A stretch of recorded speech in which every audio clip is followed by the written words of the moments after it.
बुद्ध का धम्म मानव जाति की समस्याओं और दुखों का निदान और उसके उपचार का नुस्खा था। बौद्ध धर्म विशेषाधिकार प्राप्त व्यक्तियों के लिए एक सिद्धांत नहीं था, बल्कि आम लोगों के लिए एक धर्म था। बुद्ध के हृदय में मनुष्य और पशु के लिए बहुत दया थी। उन्होंने अपने शिष्यों से लोगों के कल्याण और खुशी के लिए जाने और यात्रा करने को कहा। बौद्ध धर्म का मुख्य गुण करुणा था।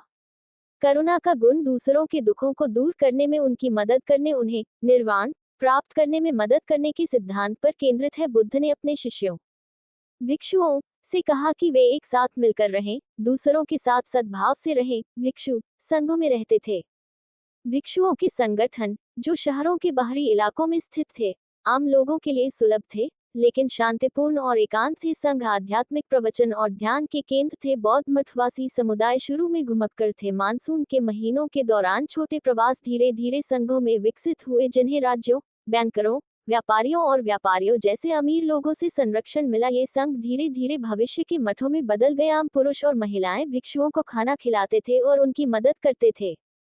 गृहस्थ लोग भिक्षुओं को दान देकर ऋण का भंडार बना सकते थे, जिससे भविष्य में उन्हें लाभ मिल सकता था। करेन एमस्ट्रांग, बुद्ध भिक्षुओं को ये साबित करना था कि वे परजीवी नहीं हैं, बल्कि समाज के लिए उपयोगी है। बदले में वे आम लोगों को सिखाते थे कि कैसे एक सरल और नैतिक जीवन जिया जाए। ये समाज में सभी द्वारा स्वीकार किया जाने वाला उचित आदान प्रदान था। बौद्ध संघों का व्यक्तियों पर गहरा प्रभाव था, जिससे वे अपने स्वयं के विशिष्ट मूल्यों और दृष्टिकोणों का निर्माण कर सकें, और साथ ही राष्ट्र निर्माण पर भी इसने सामाजिक पुनर्रचना और मूल्य निर्माण के साधन के रूप में कार्य किया।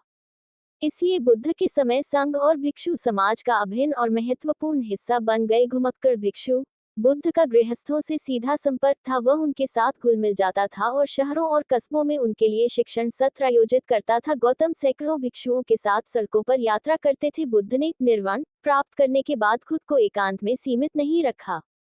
उन्होंने केवल अपने लिए ही नहीं, बल्कि पूरी मानव जाति को दुख और पीड़ा से उबरने, पीड़ा और उदासी को खत्म करने के लिए सही रास्ता दिखाने के लिए निर्वाण प्राप्त किया। वे आम आदमी की स्वतंत्रता और शांति के बारे में चिंतित थे। समाज में व्यक्तिवाद का बोलबाला था। उन्होंने इच्छाओं और आसक्ति से बचने का मार्ग सिखाया, शांतिपूर्ण जीवन जीने का तरीका सिखाया। उनकी शिक्षाओं ने और भी अनुयायी बनाए, यहाँ तक कि शासक सम्राट भी उनकी प्रशंसा करने लगे और उनके अनुयायी बन गए। सिद्धार्थ गौतम एक राजघराने से थे। वे राजाओं और कुलीनों की संगति में सहज महसूस करते थे।